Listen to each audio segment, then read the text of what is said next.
Bonjour à tous. Je suis vraiment ravi d'être là ce matin. La petite zapette, ça peut être utile. Alors j'ai 30 minutes pour vous parler de la montée en puissance de l'intelligence artificielle et de sa gouvernance. Sujet vaste, sujet complexe, qui est là. Il est devant nous, il est devant vous, plus dans certains métiers que dans d'autres, mais c'est déjà là.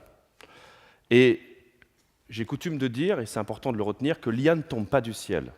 Vraiment pas.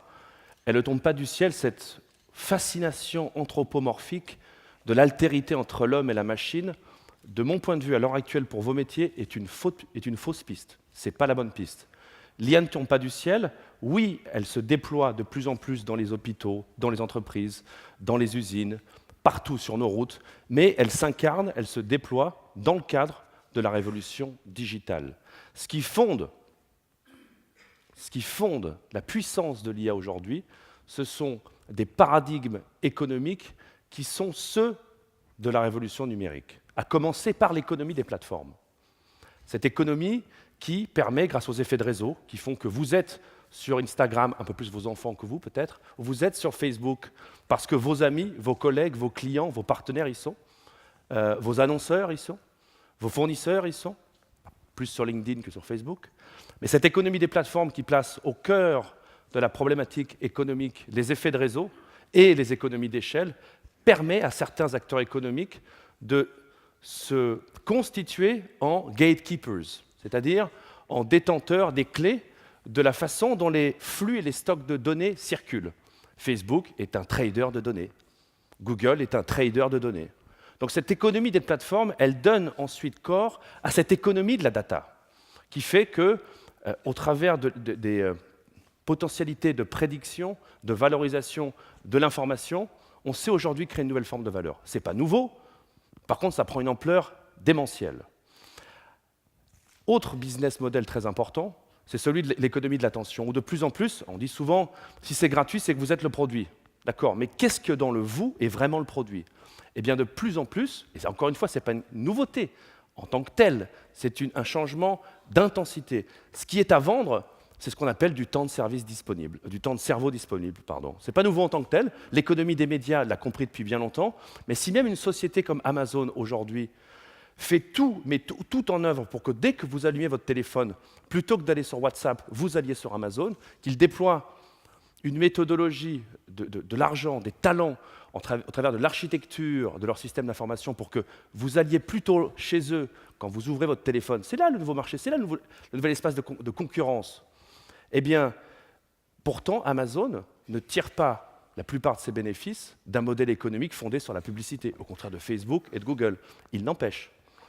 Amazon a besoin que vous passiez le plus de temps possible sur vos téléphones parce qu'en passant ce temps-là, vous créez de la valeur, vous créez de la data qui leur permettent de mieux comprendre quel est votre profil, quels sont vos besoins, quelles sont vos attentes.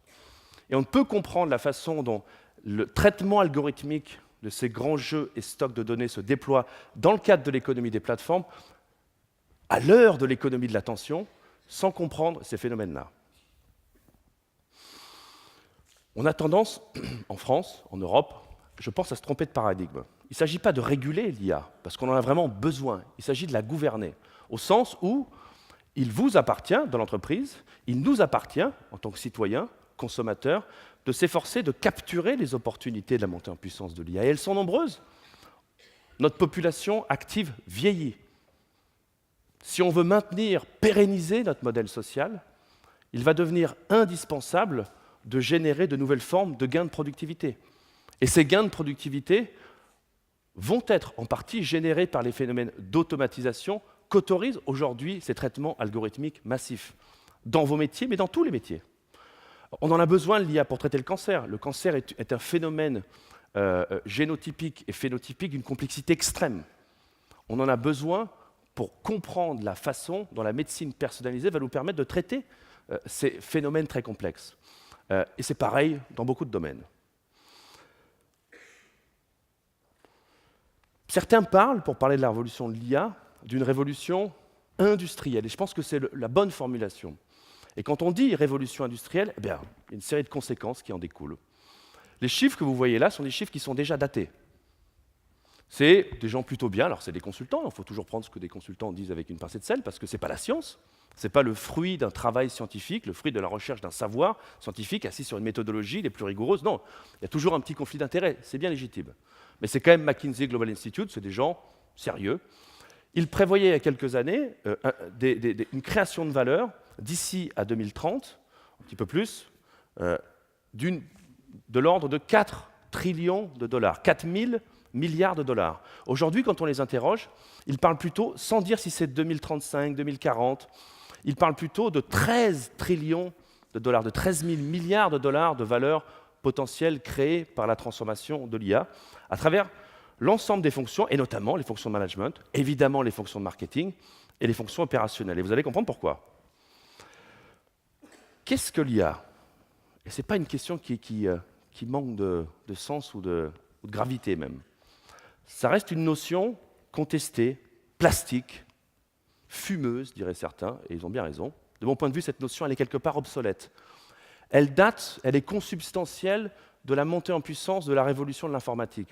Le grand-père de l'informatique, Alan Turing, est le grand-père du concept même d'intelligence artificielle, pas le père, le grand-père. Donc c'est vraiment les années 50. Et c'est une notion qui, de mon point de vue, doit être dépassée du fait de cette fascination anthropomorphique. Et j'ai un scoop pour vous. Cette intelligence artificielle, elle est ni intelligente, ni artificielle. Ce que vous avez, ce que nous avons en face de nous, dans cette révolution dite du machine learning, de l'apprentissage profond, ce sont des modèles statistiques très complexes qui tournent avec des jeux de données très granulaires sur des calculateurs très puissants et qui créent de la valeur. Mais on est très loin de la conscience, de l'intelligence, du package de ce qui fait la beauté, de la dignité de la personne ou de l'être. Soyons respectueux vis-à-vis des animaux. C'était une demande de plus en plus croissante de nos chers citoyens. Et ce qui fonde aujourd'hui ce troisième âge de la révolution de l'IA, c'est la convergence entre trois grandes tendances. Cette convergence, elle vient de très loin. Encore une fois, elle est consubstantielle de la révolution de l'informatique. D'un côté, la montée en puissance des capacités de calcul. Et c'est la porte d'entrée, la véritable porte d'entrée pour vous dans la révolution de l'intelligence artificielle, c'est déjà d'aller vers le cloud. Tout ne va pas basculer vers le cloud, vous allez garder les choses on-premise, évidemment, mais de plus en plus quand même, si vous voulez profiter de solutions de traitement algorithmique et de projection et d'analyse, de plus en plus, il faut aller vers du cloud quand même. Et c'est quelque chose qui vient de loin, et le cloud, c'est un business model qui réussit bien et qui vous permet de bénéficier de cette montée en puissance scalable des capacités de calcul, qui va continuer. Cette convergence que je vous présente là, elle ne date pas d'hier et elle va continuer, elle ne s'arrête pas là, elle va continuer. Deuxième, et c'est la révolution la plus quelque part moderne, c'est celle qu'on n'avait pas forcément vu venir, même si on l'a un peu vu venir quand même, c'est celle du big data, avec l'Internet mobile, des choses et des personnes. On a fait exploser les flux et les stocks de données de haute résolution. Eh bien, ces flux et ces stocks de données de haute résolution, on sait maintenant les faire parler, leur faire produire de la reconnaissance de patterns, de l'optimisation, de la prédiction. Comment? Eh bien, en les mobilisant sur des algorithmes, des familles algorithmiques, qui sont celles, évidemment, pas uniquement.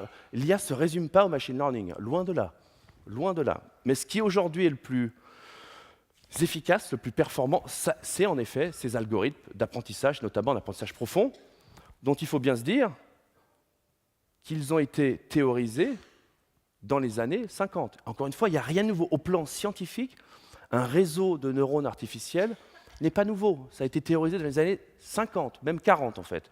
Et les premiers essais, c'est les années 60. Là où dans les années 60, on n'avait ni la puissance de calcul, ni les jeux de données pour faire tourner ces algorithmes, aujourd'hui on les a, on le fait et ça marche plutôt bien. Et cette convergence dont je parlais, il faut la comprendre dans un cadre plus large, qui est celui de la convergence et de l'accélération de ce qu'on appelle les nanos, enfin le cocktail nano, bio, info, cogno. C'est vraiment de cela dont il s'agit. C'est la nanoélectronique qui fait fonctionner cette loi de Moore. Mais cette convergence, ce cocktail NBIC, il n'est pas équilibré. C'est un gros N, c'est un tout petit inexistant B, il n'y a aucune biotechnologie. C'est un mensonge de dire que les réseaux de neurones artificiels reproduisent le fonctionnement du cerveau. C'est une aberration scientifique. Il y a un emprunt très léger, qui est réel, mais très léger, qui vient plutôt d'ailleurs des sciences cognitives. Donc gros N, pas de B, gros I et moyen C. Alors qu'est-ce que c'est justement que ce deep learning? En quoi c'est nouveau et qu'est-ce que ça pose comme question? Eh bien, prenons un exemple. Une fonction classique qui marche plutôt bien dans ce qu'on appelle la vision par ordinateur, qui est le fait de pouvoir reconnaître, de discriminer, et le mot est important, une bonne décision est une bonne discrimination. Il faut savoir qu'est-ce qu'on veut résoudre. Mais on veut dans ce cas-là reconnaître et discriminer des visages d'hommes, de femmes, d'éléphants, de tigres. Ce qu'on va faire, c'est qu'on va prendre donc, un modèle statistique, un algorithme, et on va lui attribuer une fonction d'objectif. On va lui demander, reconnais le visage d'un homme de celui d'une femme. On va ensuite, et c'est là que ça devient intéressant, c'est en ce sens que c'est collectif plus qu'artificiel, cette intelligence, on va constituer un jeu de données d'entraînement. Et ce on, il est très important de savoir qui il y a dans ce on. Les personnes, les systèmes sociotechniques qui sont à la source de la création de ces jeux de données ont une responsabilité, un impact dans l'équilibre et le fonctionnement et la performance et les équilibres éthiques derrière de ces algorithmes. On prend ce jeu de données et on le labellise.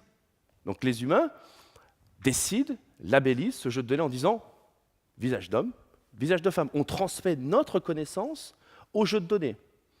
Donc c'est vraiment des êtres humains, plutôt des hommes d'ailleurs, blancs, d'un certain âge, de plus en plus des asiatiques, mais assez peu de femmes quand même. On a besoin que ça change d'ailleurs.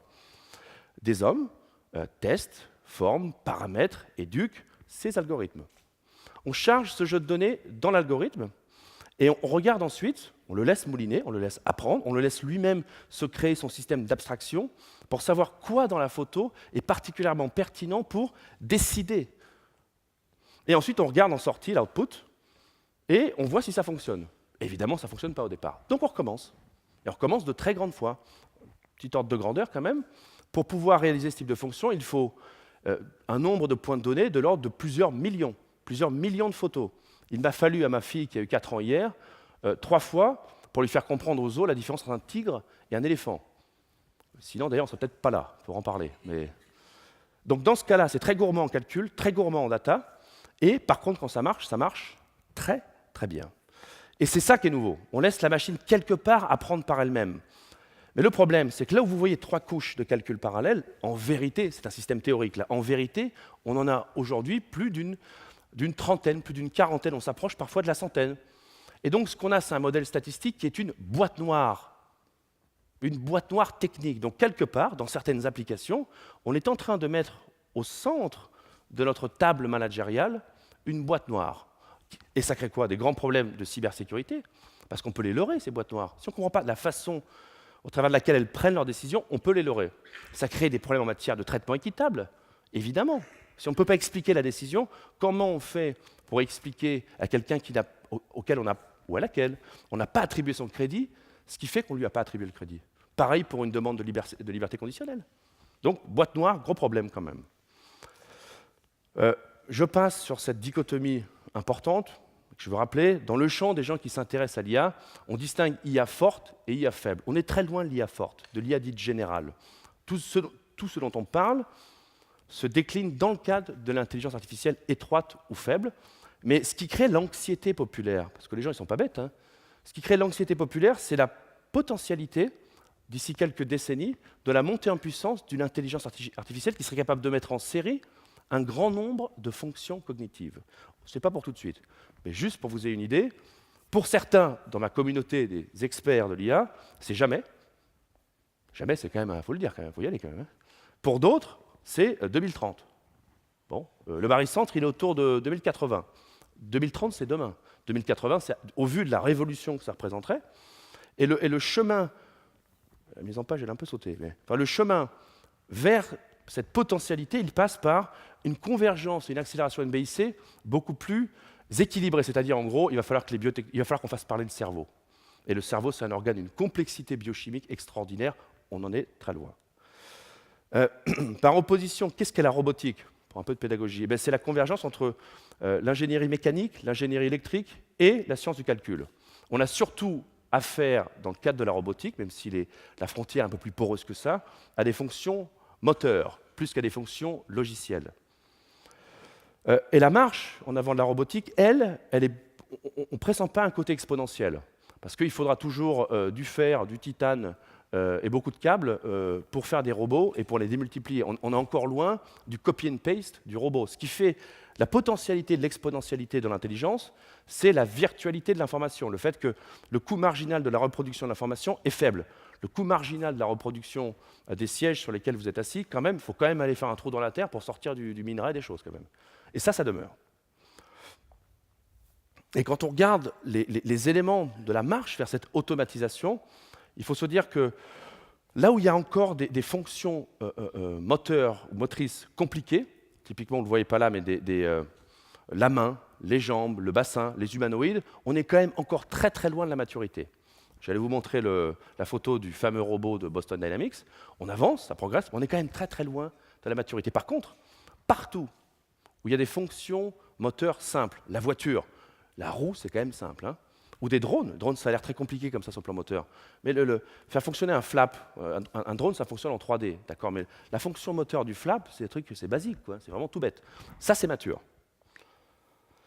Alors, les dynamiques de la montée en puissance de l'IA, je le redis, je le répète, l'IA, c'est du big data. Pouvoir capturer la puissance de l'IA, mais c'est aussi savoir la réguler, la gouverner, c'est libérer ou mettre des barrières à la façon dont on collecte, on stocke, on traite, on fait circuler ces données. Et nous, Européens, avons fait le choix d'un cadre réglementaire, celui du RGPD, contraignant à court terme, avec une barrière à l'entrée des process lourds, mais qui, normalement, à long terme, doit créer le cadre de la confiance qui vous permettra de déployer des solutions de traitement algorithmique ambitieuses.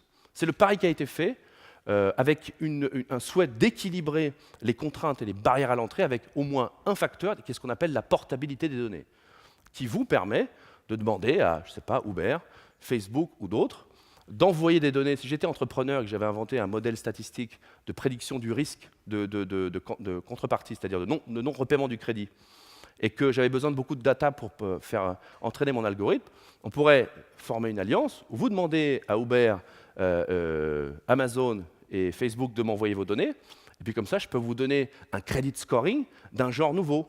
Alors pour vous, c'est peut-être pas très parlant, mais pensez aux fermiers indiens qui ont des coûts d'accès au crédit de 400%. On a vécu en Inde il y a quelques années ensemble. Pensez aux coûts d'accès aux soins dans les pays en développement. Les pays en développement, c'est une masse critique de marché très importante dans les décennies qui viennent. On peut décider de faire l'autruche, mais je crois que maintenant, on a compris le poids de la Chine et quelque part les opportunités et les menaces que ça représentait.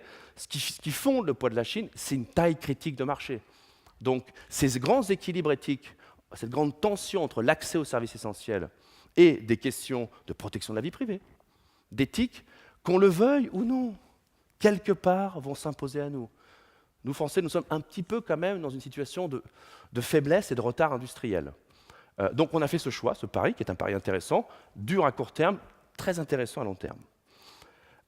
Et je le disais, la data, dans ce cocktail algorithme, calculateur, data, la data reste la plus grande barrière à l'entrée. Vous avez accès, quelque part, et Oracle est un excellent exemple de ça, à des fournisseurs de solutions cloud à bon prix, qui fournissent de la qualité, ça marche bien. Donc ça, c'est disponible. Il y a beaucoup plus de librairies algorithmiques, y compris des modèles d'apprentissage profond poussés, qui sont en open source. Selon ton manque, ce qui est rare, c'est la data et le talent. Aujourd'hui, un ingénieur de machine learning appliqué, ça coûte très, très, très, très cher. Il y en a moins de 20 000 sur notre planète, et il y a des gros marchés. Le cadre dans lequel cette révolution de l'IA se décline est celui d'une course, pas forcément d'une course à l'armement, mais d'une course au moins stratégique. Et il y a deux tendances qui se renforcent, deux macro-tendances qui se renforcent dans cette course. D'un côté, ce qu'on appelle les défis globaux, la démographie, le changement climatique, le besoin impérieux de basculer dans un modèle de croissance et de développement plus durable. La sécurité, Daesh a été défait, mais enfin pour combien de temps? Donc d'un côté, on a besoin d'IA pour faire plus avec moins et lutter contre le changement climatique, créer de la croissance, créer du développement. De l'autre, il y a une compétition stratégique globale entre grandes entreprises multinationales, mais également entre États. En fait, c'est des partenariats de plus en plus publics, privés, géostratégiques, où l'État et le marché se répartissent la donne, un peu comme c'est le cas en Chine. C'est plus le cas aux États-Unis qu'on ne le croit. Le rôle du gouvernement fédéral, le rôle du ministère de la Défense pour accélérer l'avancée des révolutions technoscientifiques est énorme. Et puis, on a un changement de paradigme économique, stratégique. On était avant dans le cadre de ce qu'on appelait l'avantage au primo-entrant. Aujourd'hui, avec la prévalence des effets de réseau et des économies d'échelle, on bascule dans autre chose. Le modèle du winner takes all. Celui qui gagne, il gagne tout, il rafle la mise. C'est le cas de Facebook, par exemple. Il n'y a plus de concurrents en France à Facebook. Il y a peut-être des petites niches encore, mais il n'y a plus de concurrents. C'est la puissance des effets de réseau. Et cette course mondiale, elle se traduit par une dynamique de concentration de pouvoir et de richesse et par la montée en puissance d'une oligopole globale et dissymétrique. Et pourquoi je dis dissymétrique? Parce que d'un côté, on a des multinationales qui savent très bien s'organiser au plan global, la création de la chaîne de valeur, aspect marketing, même aspect lobbying, et de l'autre, on a des États qui n'arrivent pas à se coordonner, qui n'arrivent pas à s'entendre. Regardez le foutoir en Europe. On n'arrive plus à s'entendre avec nos amis américains. On a raté la marche sur le traité de commerce et d'investissement du futur. Donc on n'arrive plus à s'entendre. Et du coup, on se retrouve avec Mark Zuckerberg, qui publie une tribune dimanche dernier dans le JDD et dans 7 autres quotidiens, pour lui décliner une stratégie de gouvernance globale. C'est pour ça que c'est dissymétrique. Et cette oligopole, elle est évidemment de plus en plus américano-chinoise, avec ces fameux GAFAMI contre ces fameux BH, ATX, et vous avez vu à quel point le H, le Huawei, devient un point de tension, devient un point d'obsession dans ce combat géostratégique majeur entre les Chinois et les Américains.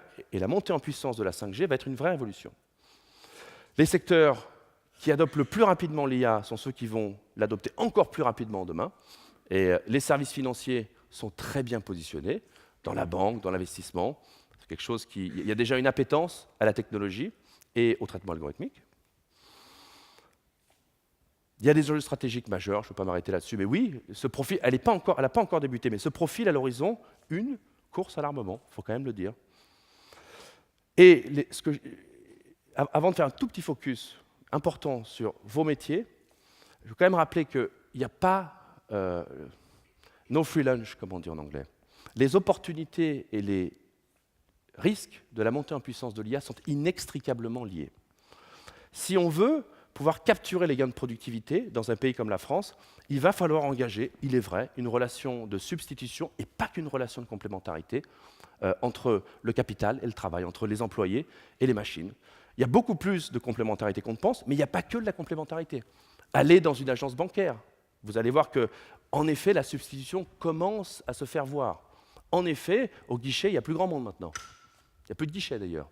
Donc, si on veut les gains de productivité, et on en a besoin, on a en face de nous une révolution de la formation professionnelle à faire percoler. On a une révolution du bien-être dont il faut profiter, mais le prix à payer, c'est une concentration de pouvoir et de richesse aux mains d'un petit nombre d'acteurs économiques, et puis qu'on ne contrôle pas vraiment. Est-ce que c'est vraiment ce qu'on veut? Une révolution en matière d'accès aux services essentiels, comme je l'ai dit, soins, transports, crédits, contre des risques en matière de protection de la vie privée, d'éthique, et même de dignité de la personne humaine. Un risque cyber qui reste énorme. Je faisais hier l'ouverture d'un colloque à la Fédération française de l'assurance, et le risque cyber, il apparaît très gros quand même. Il apparaît très très gros. On n'a pas encore, dans le monde, trouvé les bonnes clés de réponse au risque cyber, parce qu'on vient d'une architecture, celle de l'Internet, qui a été fondée pour être ouverte. Et c'est un gruyère. Donc on a un petit problème quand même qu'il va falloir résoudre dans les décennies qui viennent. Et puis évidemment, une question de contrôle démocratique, et du contrôle des décisions, parce que la révolution de l'IA, c'est un phénomène de délégation de décisions stratégiques à des machines qui ont été programmées par des hommes. Donc qui et quoi et quel cadre de contrôle de ces décisions? J'en ai parlé, tension entre l'accès aux services essentiels et d'autres, en Inde, aux États-Unis, partout ailleurs. Et puis évidemment, cet équilibre entre un phénomène schumpeterien de création destructrice ou de destruction créatrice. Est-ce qu'on va savoir créer assez d'emplois, remplacer, organiser la transition professionnelle de millions de personnes dans les décennies qui viennent? C'est un vrai défi, c'est un vrai risque. Et juste pour vous donner un petit aperçu de ce qui explique l'anxiété des experts, tout ce qui se situe au-dessus de la courbe rouge, c'est de la création nette d'emplois. Tout ce qui se situe en dessous de la courbe, c'est de la destruction nette d'emplois. Et bien vous voyez que dans un cycle de 1979 à 89, on a détruit beaucoup d'emplois non qualifiés et on a créé beaucoup d'emplois très qualifiés. Regardez la courbe verte. Ce qui nous inquiète un petit peu, c'est qu'il semble qu'on va pouvoir créer beaucoup d'emplois non qualifiés, parce qu'on ne va pas pouvoir remplacer la main d'ici demain, le mouvement du bassin. Par contre, qu'on va avoir de plus en plus de mal à créer des emplois de la classe moyenne, moyennement qualifiés. Et ce délitement de la classe moyenne génère de l'anxiété auprès des experts, auprès des gouvernants, parce que la problématique de cet équilibre dans le mouvement schumpeterien, elle est bien résumée là. Et ça se traduit par les chiffres suivants. Pour un pays comme l'Allemagne, ou pour un pays comme la France, d'ici à 2030, les chiffres ne sont pas bien assis sur une connaissance scientifique, on a besoin de plus de recherche, mais quand même, encore une fois, c'est McKinsey, c'est pas n'importe qui non plus. On a, pour un pays comme l'Allemagne, d'ici à 2030, un travailleur sur 3 qui va devoir faire évoluer profondément sa pratique professionnelle. Pas forcément changer d'emploi, mais faire évoluer sa pratique professionnelle. Au Japon, c'est 46% de la population. Par opposition, en Inde, ça n'est que 6%. Donc nous, quelque part, Français, on est au pied du mur pour gouverner cette articulation entre les gains de productivité et la substitution entre le travail et le capital. Ça se passe maintenant. Donc, capturer et profiter et jouer le jeu de la révolution de l'IA, c'est un petit peu cette métaphore de ride the dragon. Il va falloir chevaucher le dragon. Il n'y a pas de fumée, enfin, on ne fait pas d'omelette sans casser des œufs. Et ces œufs, il va falloir les casser avec empathie et s'assurer qu'on traite bien ceux qui en sont victimes. Ça veut dire quoi pour vos métiers, celui du CFO? Alors, le CFO de demain, ça ne ressemble pas à ça, évidemment. On viendra peut-être, mais je ne pense pas vous servir le café avec un robot, c'est vraiment pas ça. C'est beaucoup plus ça, du dashboard. L'IA, c'est la capacité à modéliser et à prédire du risque. Donc demain, vous pourrez déployer des systèmes, et peut-être c'est déjà le cas aujourd'hui en fait. Vous pouvez déjà déployer des systèmes qui vous permettent de mesurer, pas en temps réel, mais quasiment en temps réel, votre cash flow. Et ce n'est pas à vous que je vais apprendre que si vous arrivez à bien modéliser et prédire votre cash flow, vous pouvez dégager de la valeur supplémentaire et typiquement retourner voir vos fournisseurs pour négocier un discount avec des termes de paiement un petit peu plus courts. Si vous savez payer un petit peu plus rapidement, il y a de la valeur qui peut se partager. Et ça, c'est déjà le cas aujourd'hui. On est typiquement dans ce que permet l'IA en tant qu'elle est une technologie de prédiction, prédictive. Autre exemple, classique, pareil, vous allez pouvoir intégrer autour de votre dashboard des systèmes de plus en plus complexes et donc mesurer les risques, planifier les risques, les biais, les erreurs, y compris en y intégrant des systèmes très larges comme les réseaux sociaux. Savoir prédire l'avenir avec une plus grande précision, une plus grande granularité, pour vos métiers, c'est quelque chose, pour les métiers de la finance, c'est quelque chose qui est vraiment essentiel. Et ça arrive, c'est déjà même un petit peu là. Évidemment, savoir calculer les risques avec plus de granularité, encore une fois en temps réel, de non-atteinte des objectifs, voire du départ de certains collaborateurs clés dans l'entreprise et de ses impacts. Et pas simplement dans vos services, mais dans l'usine. Quand on a un moustachu, comme on dit, qui fait son métier sur le shop floor depuis 40 ans, qui s'apprête à partir, et qui vous fout en l'air une ligne de produit, ça a un impact très important. Et si on peut le prédire et prédire les risques, on génère de la valeur. Et évidemment, les chatbots, c'était un petit peu compliqué il y a quelques années, ça commence vraiment à monter en puissance, pourvu qu'on les garde dans un cadre étroit d'une relation. Et encore une fois, de nouvelles interfaces pour mieux connaître votre réalité et interagir avec ces systèmes complexes. Un dashboard avec 43 000 données d'entrée et de sortie, ça ne vous sert pas à grand-chose. Ça dépend. En mobilité, ça ne vous sert pas à grand-chose. Il faut parfois savoir distiller l'information de façon synthétique, et pour ce faire, les chatbots, parfois, et de plus en plus, offrent des solutions intéressantes. Et donc, le métier du CFO de demain, ça ressemble plutôt à ça. Ça ressemble à... Donc, j'ai ouvert un petit peu sur une convergence entre 3 tendances, et je vais terminer là-dessus. Le métier du CFO, il met au cœur de la problématique de plus en plus la science de la donnée. Pas de façon aveugle, vous n'allez pas abandonner la connaissance métier, évidemment. Mais de plus en plus, vous allez mobiliser des solutions informatiques complexes, vous allez mobiliser des modèles statistiques complexes et les articuler, les distiller dans le cadre de vos connaissances métiers. C'est de plus en plus à la science de la donnée. Et je vais terminer peut-être là-dessus en vous rappelant ce qu'a dit Cathy O'Neill, grande chercheuse, qui a beaucoup parlé des dangers, des opportunités des algorithmes. En manipulant ces algorithmes, en manipulant cette science de la donnée, vous gagnez en puissance. Vous gagnez aussi en responsabilité. Parce que les algorithmes, en fait, c'est quoi? C'est des opinions inscrites dans du code informatique. les paramètres qui font de la pondération de ces modèles statistiques résultent quelque part de choix, de paramétrage. Et ceux qui seront à la source de ces jeux d'entraînement, ceux qui seront à la source de ces choix de pondération dans votre relation avec vos fournisseurs, ils ont un pouvoir et une responsabilité immense. Et c'est pour ça que, de mon point de vue, il faut éviter dans votre position de se jeter à l'assaut de la révolution de l'IA sans préparation, sans accompagnement. À mon avis, le point d'entrée reste le cloud pour avoir accès à des services analytiques et monter en compétences. Et c'est une opportunité extraordinaire, mais également une responsabilité majeure pour bien traiter vos clients, vos ayants droit, parce que de la performance de vos métiers va aussi dépendre la capacité à pérenniser l'emploi, à employer plus, à employer mieux. Quelque part, vous êtes aussi les acteurs clés de l'emploi et de la création de richesses, pas simplement financières, mais aussi sociales. Je vous remercie.